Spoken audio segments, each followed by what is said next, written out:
સમાચારની શરૂઆત મહત્વપૂર્ણ સમાચારથી કરીએ તો ગુજરાતમાં બાળ લગ્ન વિરોધી કાયદો માત્ર ને માત્ર કાગળ પર હોય તેવો વધુ એક કિસ્સો સામે આવ્યો છે। મહેસાણા બાદ હવે બોટાદમાં સગીરાઓ ગર્ભવતી બની હોવાનો એક ચોંકાવનારો આંકડો સામે આવ્યો છે। છેલ્લા 3 વર્ષમાં બોટાદ જિલ્લામાં 427 સગીરા ગર્ભવતી બની હોવાનો ખુલાસો થયો છે।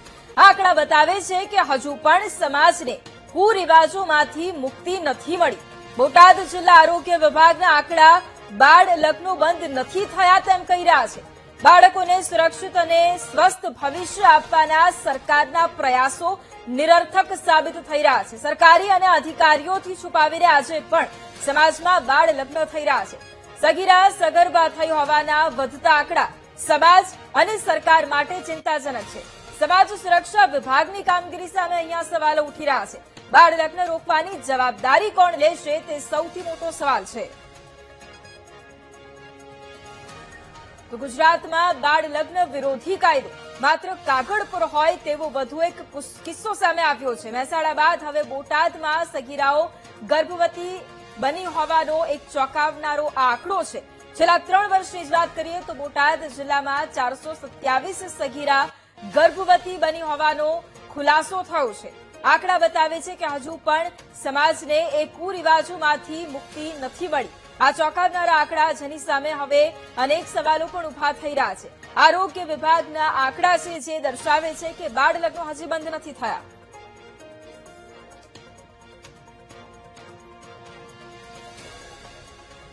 તો વર્ષ 2023-24માં 70 જેટલી સગીરાઓ છે કે જે ગર્ભવતી બની હતી। વર્ષ 2024-25ની વાત કરીએ તો 65 જેટલી સગીરાઓ છે જે ગર્ભવતી બની હતી। વર્ષ 2025-26માં 29 જેટલી સગીરાઓ ગર્ભવતી બની હતી। વર્ષ 2023-24માં 17 જેટલી સગીરાઓ ગર્ભવતી બની હતી। વર્ષ 2024-25માં 19 જેટલી સગીરાઓ ગર્ભવતી બની હતી।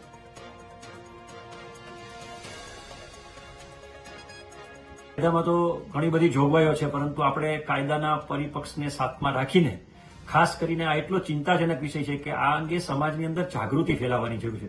માત્ર કાયદાથી ફાયદો નહીં થાય, પરંતુ જે બાલિકાઓ અભ્યાસ કરે છે, 10 થી 12 ધોરણ સુધીની છે, કોલેજ કન્યાઓ છે, આ બધી દીકરીઓને આ અંગે અવેરનેસ કરી મોટિવેટરોને બોલાવી અને એમને જો આપણે માર્ગદર્શન આપશું તો ચોક્કસ આ જે સંખ્યા છે એ સંખ્યામાં ઘણો મોટો ઘટાડો થઈ શકશે। સાથે સાથે બાળ અધિકાર સંરક્ષણ આયોગ પણ આ અંગે ખૂબ જ ચિંતા કરે છે અને આગામી દિવસોમાં સમગ્ર રાજ્યમાં દરેક જિલ્લામાં ઝોન વાઇઝ અમે આ બાળ વિવાહ અટકાવવા માટેના અને ખાસ કરીને આ જે સગર્ભાના કિસ્સા છે એ અંગે ચિંતન કરી દરેક જિલ્લાની અંદર એક વ્યવસ્થિત સેમિનારો યોજવાના છે।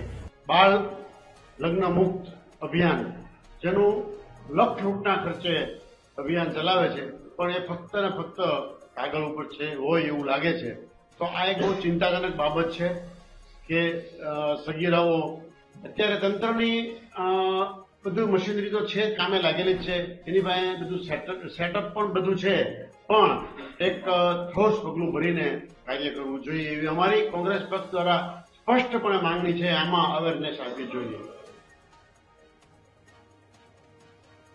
તો બોટાદમાં 427 જેટલી સગીરાઓ છે કે જે ગર્ભવતી થઈ હોવાનો ખુલાસો અને કુરિવાજોમાંથી હજુ પણ મુક્તિ નથી મળી।